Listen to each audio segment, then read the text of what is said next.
Hello, all. It's Tuesday. It's a Tuesday episode time, and I had promises for this week, and those promises are going to have to extend to next week because, well, today is a Monday, the 24th of November, and I had the most delightfully difficult midterm imaginable. I didn't even quite know how to study for it, and I had a rough week last week with some personal things, not going to get into, but regardless, basically, yeah, school happened, life happened, but work still needs to happen, and I still, want to get you guys something delightful and fun to listen to on your day, wherever you are planning to do. I don't know, going to work, cleaning, am I someone's cleaning buddy? That's wild. Anyways, yeah. So I had a midterm today, and essentially it was for my Latin class, and we had to do literary analysis of Latin. That is, full on literary analysis in a separate language. So I wasn't writing in Latin, but I had to read the Latin and then discuss what the author was doing with his choice of words, constructions, etc., etc.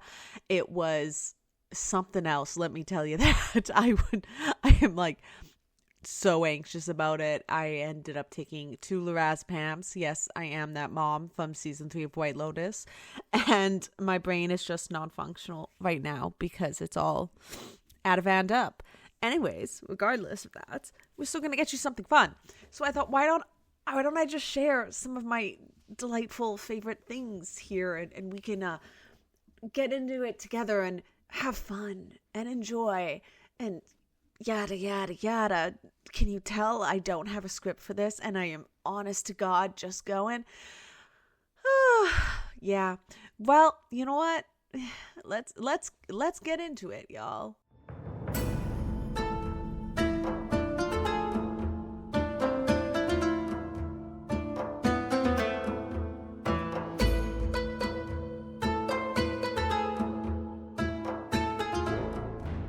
Hermes here, admitting all my sins. The remix.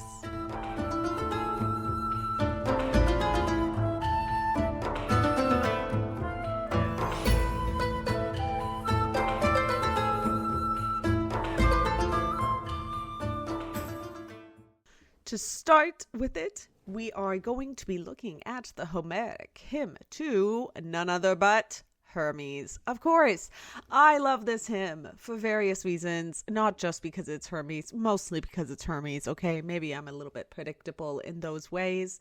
Regardless, it is fun, it is weird, it is, what is this baby doing, this literal infant? What is he doing? Well, so up to this point, we're not going to listen to the whole thing, but up to this point, Hermes was living his little baby life, his first day upon this world, and he decided to steal his brother's cows, which is so much fun. And what sibling activity is this? Anyways, his brother has since discovered that his cows have been stolen, and, well, let's find out what happens.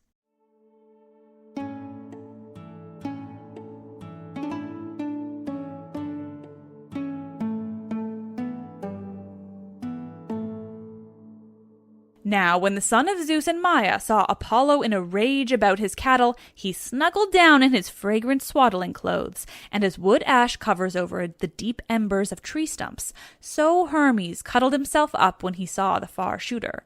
He squeezed head and hands and feet together in a small space, like a newborn child seeking sweet sleep, though in truth he was wide awake, and he kept his lyre under his armpit.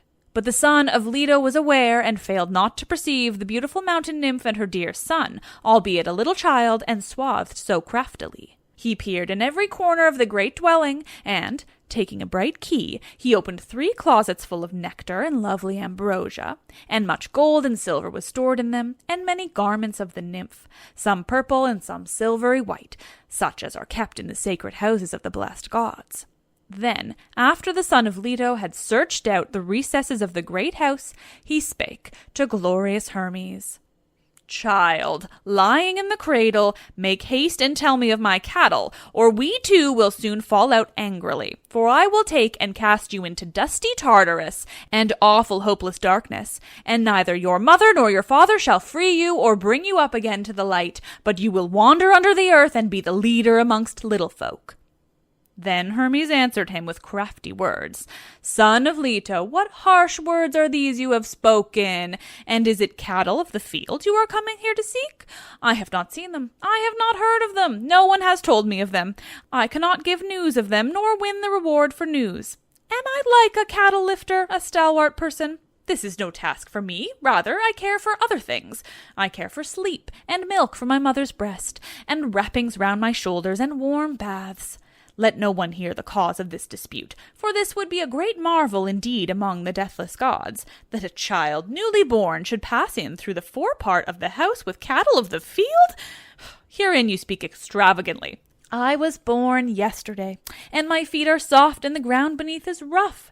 Nevertheless, if you will have it so, I will swear a great oath by my father's head, and vow that neither am I guilty myself, neither have I seen any other who stole your cows, whatever cows may be, for I know them only by hearsay. So then, said Hermes, shooting quick glances from his eyes, and he kept raising his brows and looking this way and that, whistling long and listening to Apollo's story as to an idle tale. But when far-working Apollo laughed softly and said to him, O rogue, deceiver, crafty in heart, you talk so innocently that I must surely believe that you have broken into many a well-built house and stripped more than one poor wretch bare this night, gathering his goods together all over the house without noise. You will plague many a lonely herdsman in mountain glades when you come on herds and thick-fleeced sheep and have a hankering after flesh. But come now, if you would not sleep your last and latest sleep, get out of your cradle, you comrade of dark night. Surely hereafter this shall be your title amongst the deathless gods, to be called the Prince of Robbers continually. So said Phoebus Apollo, and took the child and began to carry him. But at that moment the strong slayer of Argus had his plan, and, while Apollo held him in his hands, sent forth an omen, a hard-worked belly-serf, a rude messenger, and sneezed directly after. And when Apollo heard it, he dropped glorious Hermes out of his hands on the ground. Then, sitting down before him, though he was eager to go on his way, he spoke mockingly to Hermes. Fear not, little swaddling baby, son of Zeus and Maia. I shall find the strong cattle presently by these omens, and you shall lead the way. When Apollo had so said, Cyllene and Hermes sprang up quickly, startling in haste. With both hands he pushed up to his ears the covering that had wrapped around his shoulders, and said, Where are you carrying me, far-worker, hastiest of all the gods? Is it because of your cattle that you are so angry and harass me? Oh dear, would that all the sort of oxen might perish, for it is not I who stole your cows, nor did I see another steal them, whatever cows may be, and of that I have only heard report. Nay, give right and take it before Zeus, the son of Cronus. So Hermes, the shepherd, and Leto's glorious son kept stubbornly disputing each article of their quarrel.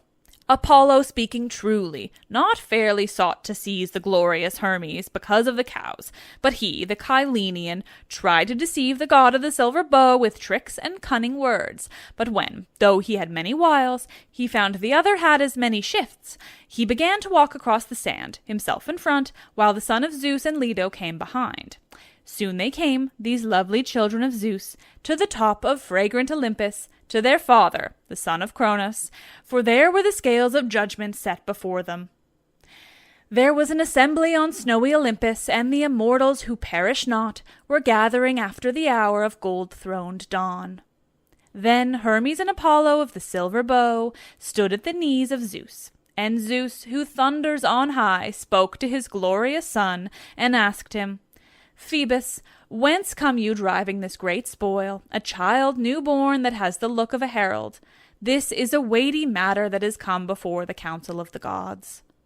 Then the lord, far-working Apollo, answered him, O my father, you shall soon hear no trifling tale, though you reproach me that I alone am fond of spoil. Here is a child, a burgling robber, whom I found after a long journey in the hills of Cyllene. For my part, I have never seen one so pert either among the gods or all men that catch folk unawares throughout the world. He stole after my cows from their meadow and drove them off in the evening along the shore of the loud roaring sea, making straight for Pylos. There were double tracks, and wonderful they were, such as one might marvel at, the doing of a clever sprite. For as for the cows, the dark dust kept and showed their footprints leading towards the flowery meadow, but he himself, bewildering creature, crossed the sandy ground outside the path, not on his feet, nor yet on his hands, but furnished with some other means he trudged his way, wonder of wonders, as though one walked on slender oak trees. Now while he followed the cattle across sandy ground, all the tracks showed quite clearly in the dust, but when he had finished the long way across the sand, presently the cow's tracks and his own could not be traced over the hard ground. But a mortal man noticed him as he drove the wide-browed kine straight towards Pylos, and as soon as he had shut them up quietly and had gone home by crafty turns and twists, he lay down in his cradle in the gloom of a dim cave, as still as the dark night, so that not even an eagle keenly gazing would have spied him. Much he rubbed his eyes with his hands as he prepared falsehood, and himself straightway said roundly, I have not seen them, I have not heard of them, no man has told me of them, I could not tell you of them, nor win the reward of telling. When he had so spoken, Phoebus Apollo sat down, but Hermes on his part answered, and said, pointing at the son of Cronos, the lord of all the gods, Zeus, my father, indeed I will speak truth to you, for I am truthful and I cannot tell a lie. He came to our house today looking for his shambling cows, as the sun was newly rising. He brought no witnesses with him, nor any of the blessed gods who had seen the theft, but with great violence ordered me to confess, threatening much to throw me into wide Tartarus. For he has the rich bloom of glorious youth, while I was born but yesterday, as he too knows. Nor am I a cattle lifter, a sturdy fellow. Believe my tale, for you claim to be my own father, that I did not drive his cows to my house, so may I prosper, nor cross the threshold. This I say truly. I revere Helios greatly and the other gods, and you I love and him I dread. You yourself know that I am not guilty, and I will swear a great oath upon it. No, by these rich-decked porticos of the gods. And some day I will punish him, strong as he is, for this pitiless inquisition. But now do you help the younger. So spake the Cyllenian, the slayer of Argus, while he kept shooting sidelong glances and kept his swaddling clothes upon his arm, and did not cast them away. But Zeus laughed out loud to see his evil plotting child well and cunningly denying guilt about the cattle, and he bade them both to be one of mind, and search for the cattle, and guiding Hermes to lead the way, and without mischievousness of heart, to show the place where now he had hidden the strong cattle. Then the son of Cronos bowed his head, and goodly Hermes obeyed him, for the will of Zeus who holds the aegis easily prevailed with him.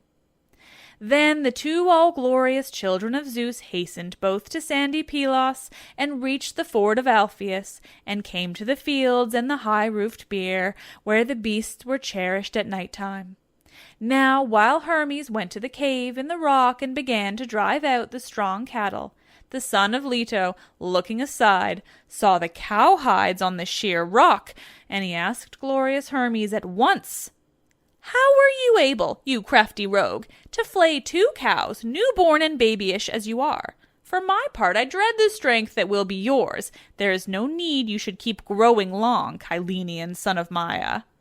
So saying, Apollo twisted strong withes with his hands, meaning to bind Hermes with firm bands. But the bands would not hold him, and the withes of Ossier fell far from him, and began to grow at once from the ground beneath their feet in that very place. And intertwining with one another, they quickly grew and covered all the wild roving cattle by the will of thievish Hermes, so that Apollo was astonished as he gazed. Then the strong slayer of Argus looked furtively upon the ground with eyes flashing fire, desiring to hide. Very easily he softened the son of all-glorious Leto as he would, stern though the far-shooter was. He took the lyre upon his left arm, and tried each string in turn with the key, so that it sounded awesomely at his touch. And Phoebus Apollo laughed for joy, for the sweet throb of the marvelous music went to his heart, and a soft longing took hold on his soul as he listened. Then the son of Maia, harping sweetly upon his lyre, took courage and stood at the left hand of Phoebus Apollo. And soon, while he played shrilly on his lyre, he lifted up his voice and sang, and lovely was the sound of his voice that followed. He sang the story of the deathless gods and of the dark earth, how at first they came to be, and how each one received his portion. First among the gods he honored Mnemosyne, mother of the Muses, in his song, for the son of Maia was of her following. And next the goodly son of Zeus hymned the rest of the immortals according to their order and age, and told them how each was born, mentioning all in order as he struck the lyre upon his arm. But Apollo was seized with a longing not to be allayed, and he opened his mouth and spoke winged words to Hermes. "Slayer of oxen, trickster, busy one, comrade of the feast, this song of yours is worthy of 50 cows, and I believe that presently we shall settle our quarrel peacefully. But come now, tell me this, resourceful son of Maia. Has this marvelous thing been with you from your birth, or did some god or mortal man give it to you, a noble gift, and teach you heavenly song? For wonderful is this new uttered sound I hear, the like of which I vow that no man nor god dwelling on Olympus ever yet has known but you, O thievish son of Maia. What skill is this? What song for desperate cares? What way of song? For verily here are 3 things to hand all at once from which to choose, mirth and love and sweet sleep. And though I am a follower of the Olympian muses who love the dances and the bright path of song, the full-toned chant and ravishing thrill of flutes, yet I never cared for any of those feats of skill at young man's revels, as I do now for this. I am filled with wonder, O son of Zeus, at your sweet playing. But now, since you, though little, have such glorious skill, sit down, dear boy, and respect the words of your elders. For now you shall have renown among the deathless gods, you and your mother also. This I will declare to you exactly. By this shaft of cornel wood, I will surely make you a leader renowned among the deathless gods and fortunate, and will give you glorious gifts, and will not deceive you from first to last."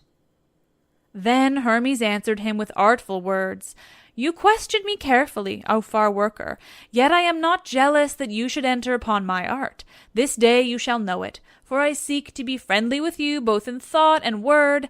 Now you well know all the things in your heart, since you sit foremost among the deathless gods, O son of Zeus, and are goodly and strong. And wise Zeus loves you all as right is, and has given you splendid gifts. And they say that from the utterance of Zeus you have learned both the honors due to the gods, O far worker, and oracles from Zeus, even all his ordinances.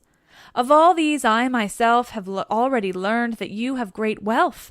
Now you are free to learn whatever you please, but since, as it seems, your heart is so strongly set on playing the lyre, chant and play upon it, and give yourself to merriment, taking this as a gift from me. And do you, my friend, bestow glory on me?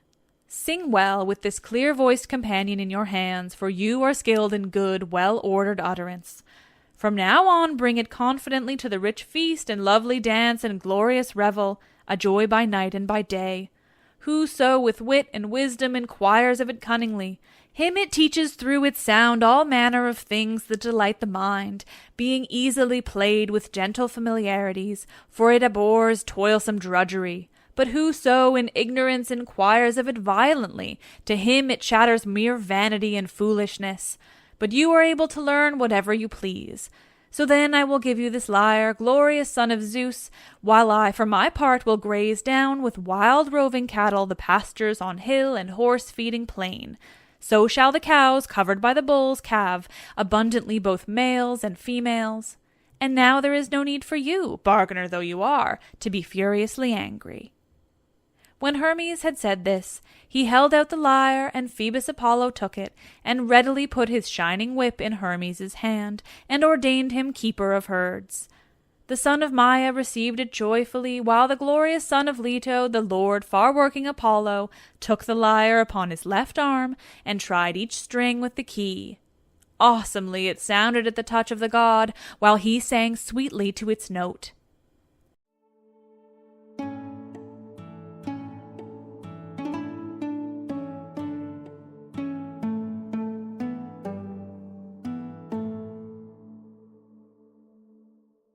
Hey, that was fun, wasn't it? Um, God, no, I'm serious. Like this hymn is such nonsense in a way that fills me with just all the delight in the world. I do not know how I can possibly explain just how much glee fills my body whenever I read this or see it. And I do want to translate this hymn at some point because I feel like it would be a really fun one to translate. But if anyone who does Greek knows, yeah, Homeric it's its own thing. You know, I thought I was bad at Greek. We started with Homeric at UBC. I think they were doing an experiment with us. They were like, what if we'd start with Homeric? And you know what I say to that? What if we didn't? I didn't know it was going to be so bad. It was fine. It was fine. I really did enjoy learning the Homeric. And I mean, my biggest struggle was just vocabulary. And it still is. But, you know, that's life. We're doing Attic now, and it's just like such a breeze. Translating Attic things is just puts me so at ease. But, you know, we saw little baby Hermes getting up to some nonsense, and this reminds me of when we had a conversation with Emily Hauser earlier this year about this hymn and the tortoise. And so here it gets a little dark. I'm sorry. I was really upset when I was reading this and had that to learn about, you know, how this is maybe a little bit darker than one might think. And that's a bummer. But what matters is we're learning, and you can be disappointed in me for it. I mean, technically, I'm not the Hermes that did that. I'm just the Hermes of now who is, you know, would absolutely steal all my brother's cows. So first get me a brother and then make sure he has cows. And then, you know, okay, let's just get into it. Here's Emily.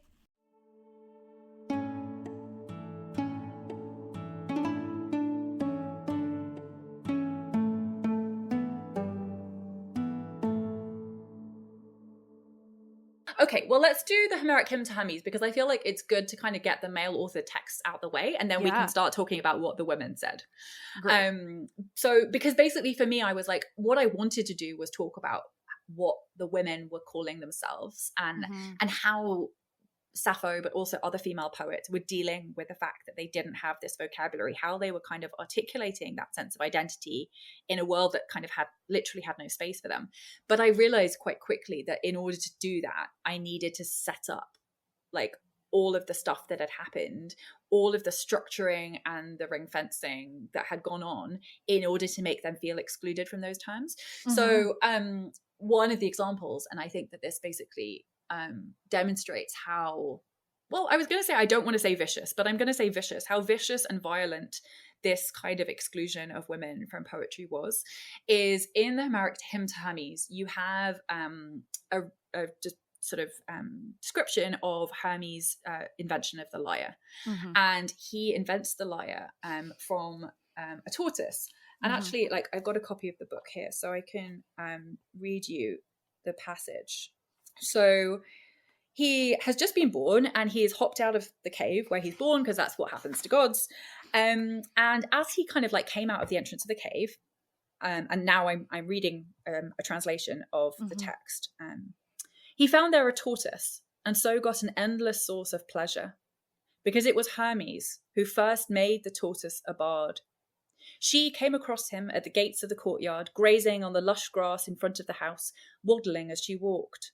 The luck-bringing son of Zeus saw her and laughed, and said, "Here's a good omen for me already, and not one I'll disregard. Hello, lovely looker, dance-beating feast companion, a welcome sight.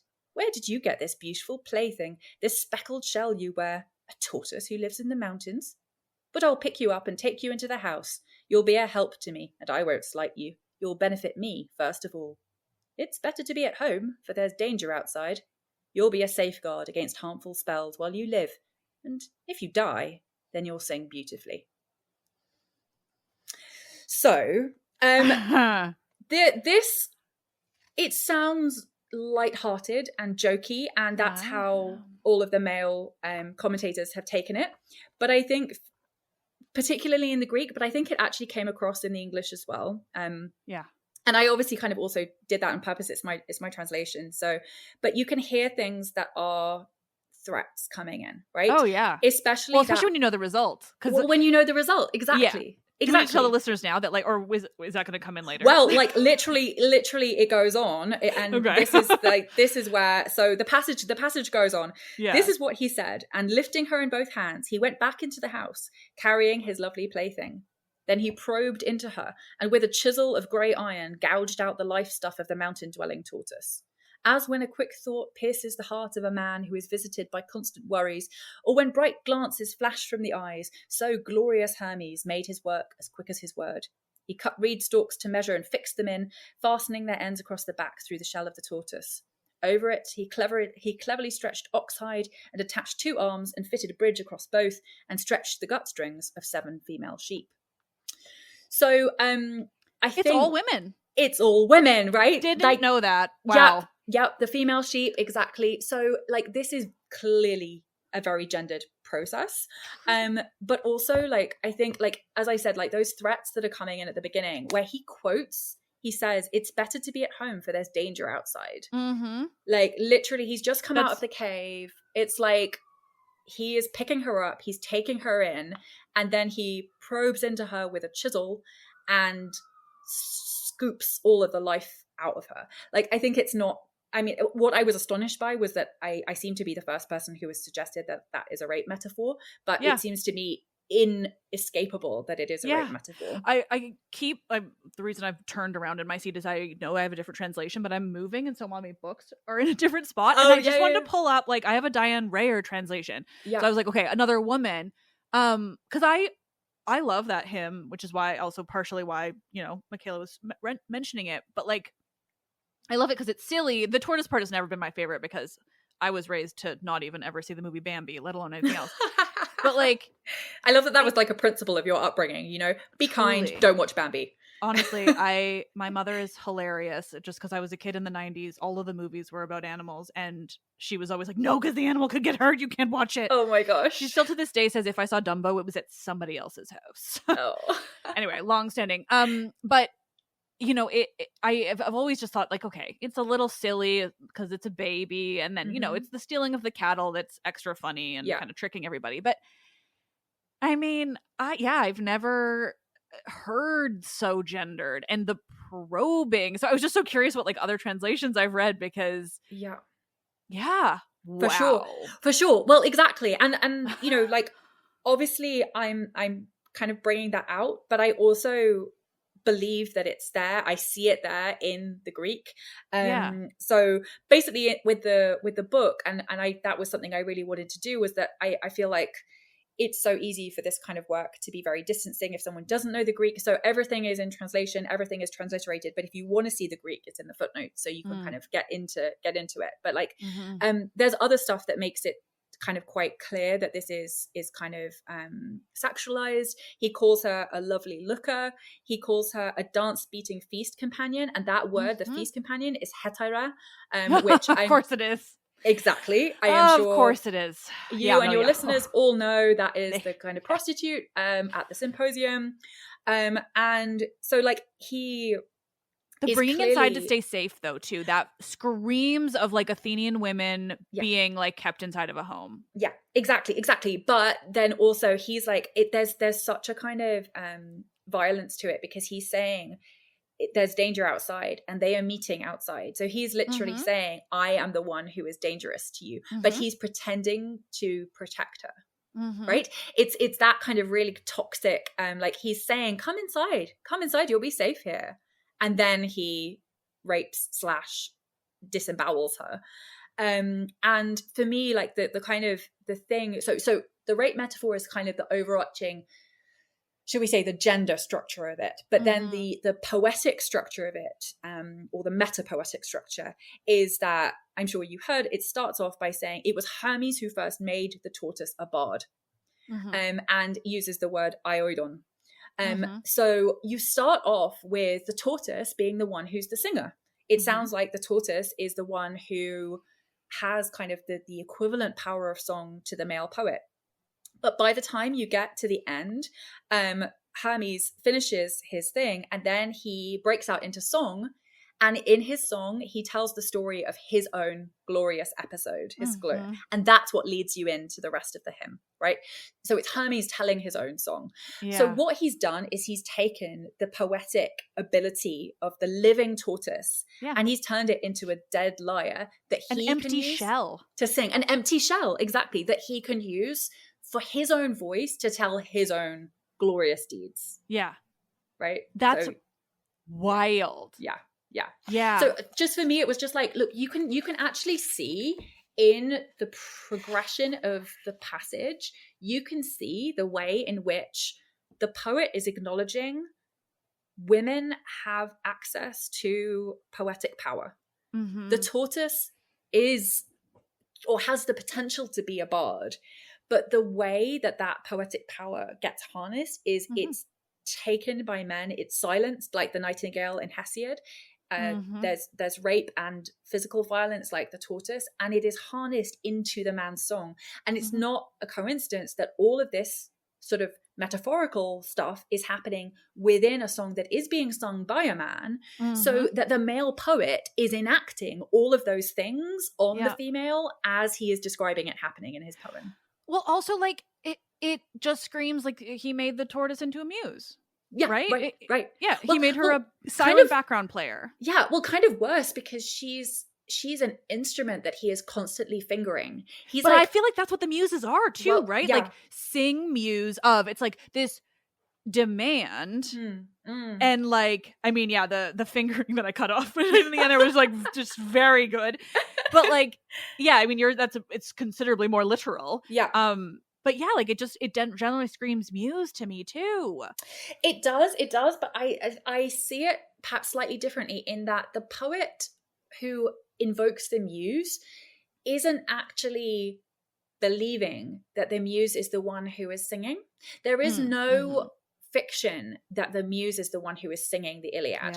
What the fiction is, or the Odyssey, what the fiction is, although he does say, of course he does say sing muse, but it's clearly the poet's voice. What the kind of implication is that he wouldn't know as much, he wouldn't have as much stamina, right? That's the kind of passage in book 2 of the Iliad where he says, like, I wouldn't be able to do this if I had 10 tongues or whatever. Like, so she's kind of giving him strength, she's inspiring him, but she's not the one who's singing. And again, it's that fiction that she's is singing. Driving force, exactly, though, right? exactly. Yeah. That like hidden driving force, just like the lyre. Sing muse, but it's like this. Sing it into me. Sing it into me so I can do it. Exactly. It's exactly right. And it's that same force of appropriation that is happening with the lyre, where it's like, I need an instrument of song. Women are powerful and they have this powerful connection to song. And I have all kinds of like theories about why they think that, but like they have this powerful connection, and therefore I need to harness that in some way. And we can create the mechanism of the muse, we can create the mechanism of the lyre. But like, what's super interesting to me is that all of the trappings of song, the inspiration, the instrument, the song itself, they're all feminine in Greek. Yeah. The only thing that is masculine is the poet.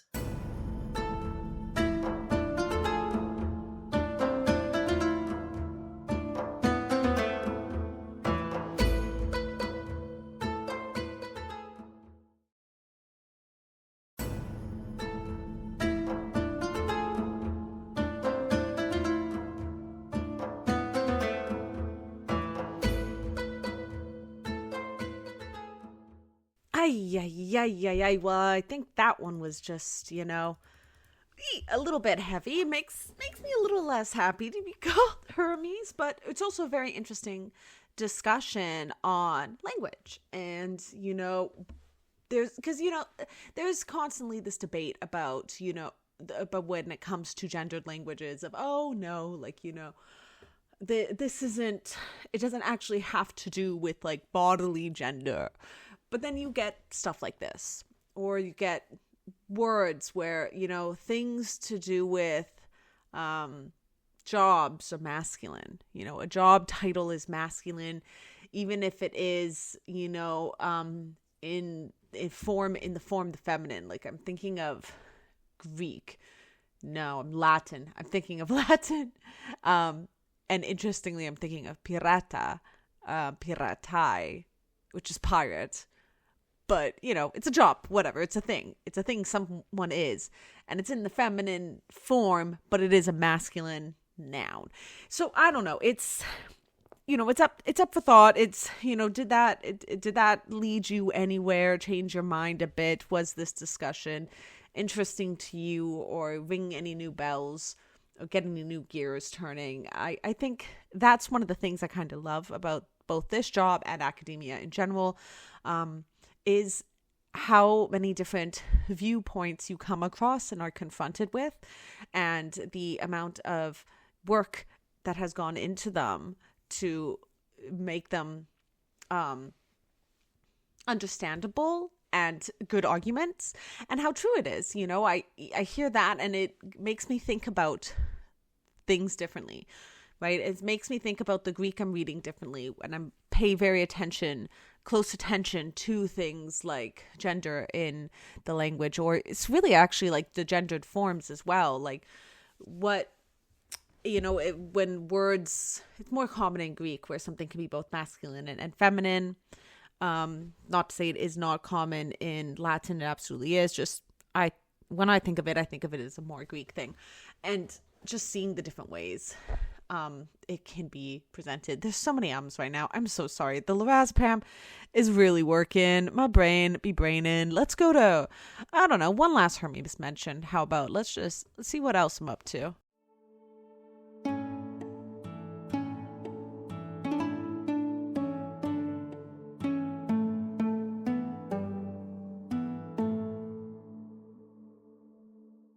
They continue on like this, Prometheus being entirely certain of himself, confident in his fate. Ash noted in their research that this also suggests that maybe Prometheus did what he did, stealing the fire, because he knew all of this would go down. He knew he'd be punished by Zeus, but that Zeus would end up falling, that then Prometheus would be freed by Heracles.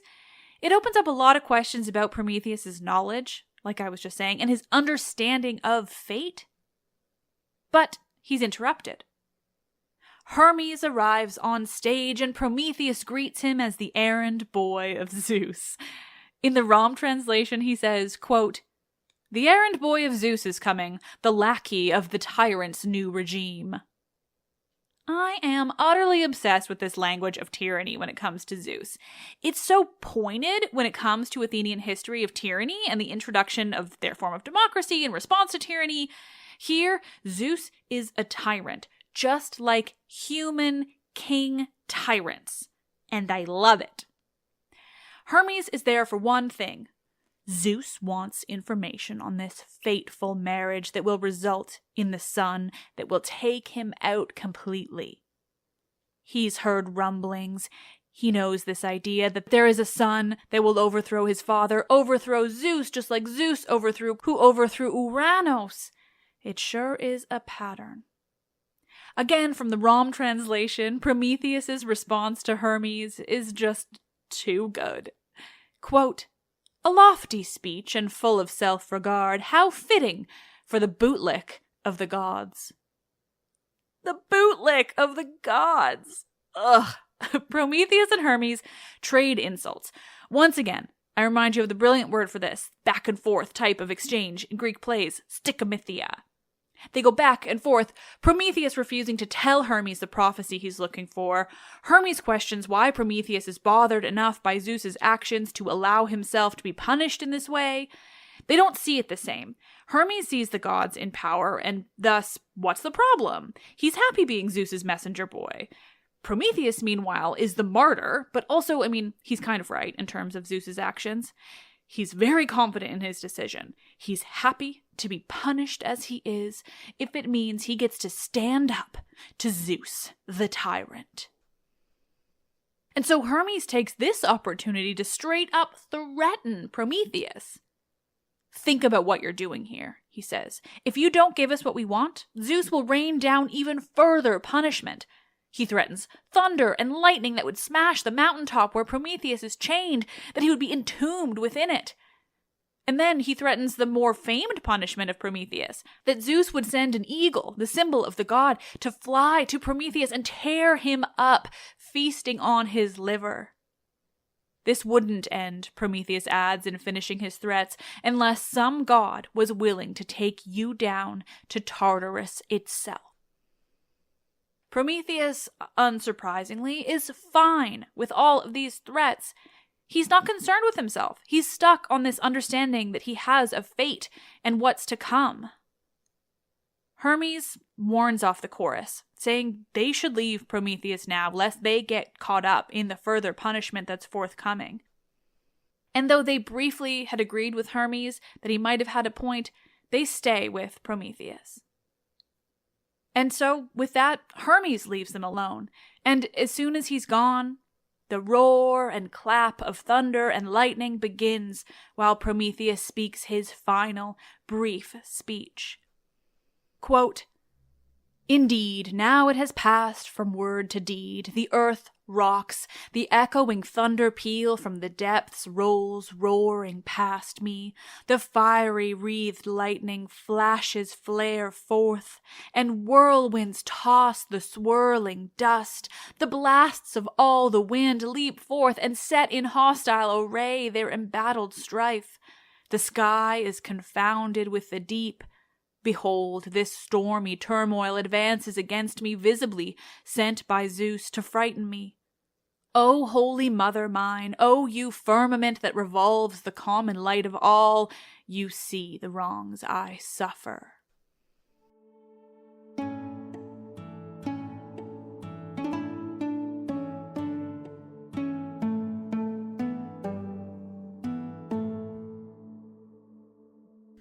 Hey, wasn't that fun? The bootlick of the gods. Yeah, you know what? That one hurt as well, I'm going to be honest. I've never been called a bootlicker, mostly because I'm very much so not. But it's, you know, do we have some good Hermes content? Is there good Hermes content? I'm trying to think. How about the Elton John Hermes and from Disney's Hercules? How about that? Let's go with that. I'm good with that one. Also, Hermes in, help me with names, Hades 2 and Hades 1. Very good. How fun. He's just there talking as fast as he can, just off on his little adventures. Anyways, so this episode came together, as I said earlier, because I was on my prescription medication for panic attacks. And it knocked my brain out and made it so I could not be functional. And instead it put me down a rabbit hole on what we have seen from Hermes on the show so far. It made me go, the majority of this ain't great. That's fun.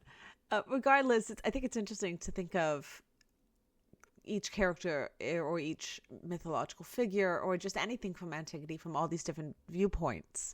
You know, we have the direct source, the primary source right at the beginning with the Homeric Hymn to Hermes, portion of it. And then we got that academic reading of it, or understanding of it with Emily Hauser in her episode on how women became poets.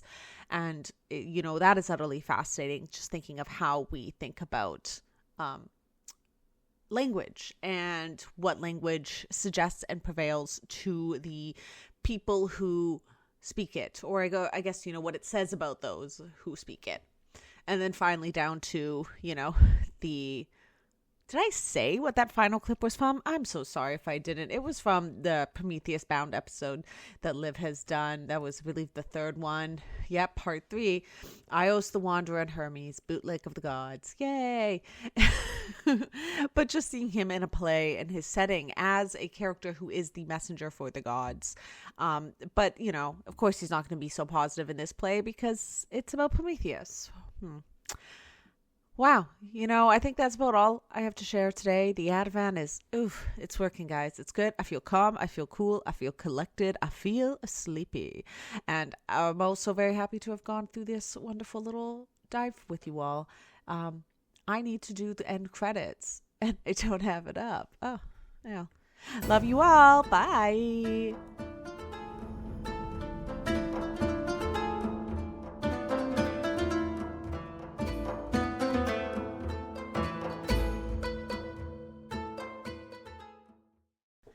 Let's Talk About Myths, Baby is written and produced by Liv Albert, who so lovingly got my message later today where I just said, hey, could I do a quick little throw episode together because my brain ain't working? And she went, yeah.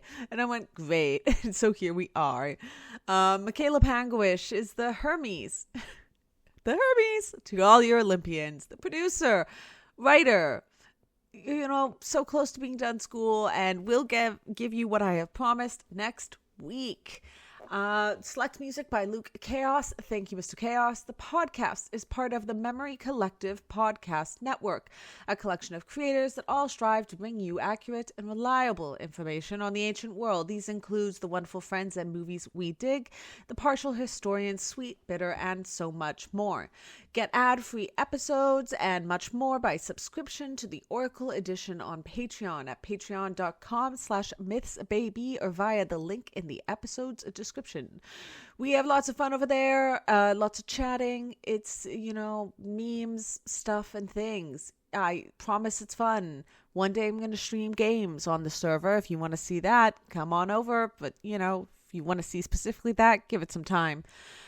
We love hearing from you all. Please let us know what your thoughts are in the Spotify comments or on Instagram or anywhere. We loved hearing from you all. Great. So that's all for now. I hope you enjoyed it, and I'll see you when I see you next week. Bye.